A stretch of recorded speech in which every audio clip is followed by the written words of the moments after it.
Delhi army intelligence unit में तनाव व्याप्त है, क्योंकि सिंधु सीमा पर मंडराते आतंकवादी खतरे का सामना करने के लिए अधिकारी एकत्रित होते हैं। विंग कमांडर व्योमका को न केवल दुश्मन के हथियारों का सामना करने के लिए बुलाया गया है, बल्कि विश्वासघात के दंश का भी सामना करने के लिए बुलाया गया है।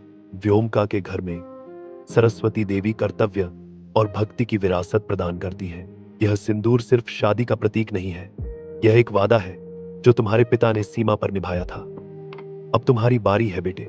व्योमका का संकल्प और दृढ़ हो जाता है जब वह जवाब देता है, मैं आपको विश्वास दिलाता हूं मां, मैं देश की रक्षा करूंगा।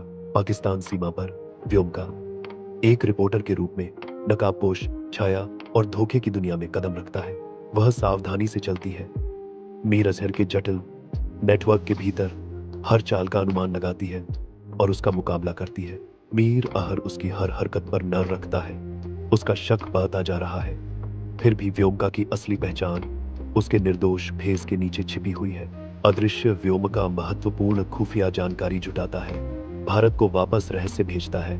दुश्मन के इलाके में एक मौन रक्षक, कटरा वैष्णो देवी के पवित्र इलाके में मीर अजहर एक विनाशकारी बम विस्फोट की साजिश रचता है। व्योमका को भयावह योजना का पता चलता है और वह मीर अजहर का सामना करता है। एक भयंकर लड़ाई छिड़ जाती है।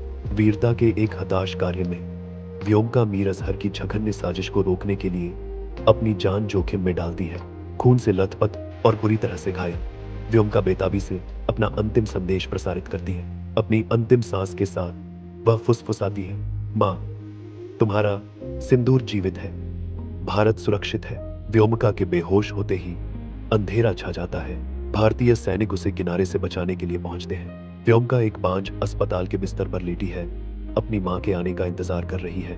उसकी मां आती है, जो गर्मजोशी और प्यार की किरण है, और वे दूसरे को कसकर गले लगाते हैं। व्योमका की मां कहती है, कुछ युद्ध गोलियों से नहीं, बल्कि वादों से जीते जाते हैं, और एक मां के सिंदूर ने देश को बचाया। व्योमका मुस्कुराती है, उसका दिल कृतज्ञता से भर जाता है।